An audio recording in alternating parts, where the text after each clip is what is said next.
Zapratite kanal i ostanite u toku sa novim vestima.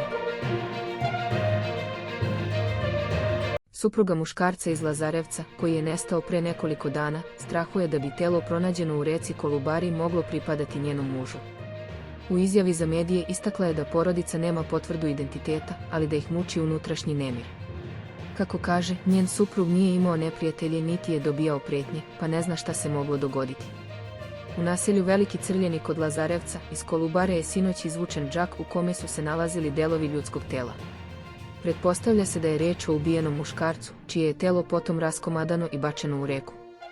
Ronioci i policija nastavljaju potragu u reci, a policijska patrola osigurava prilaz lokaciji.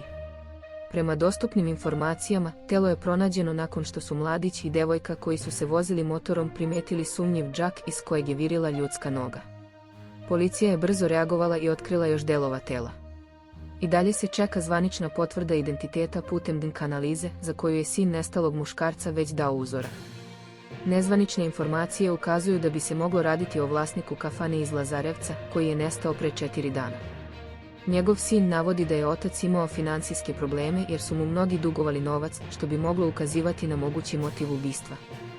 Zapratite naš kanal za još novih vesti.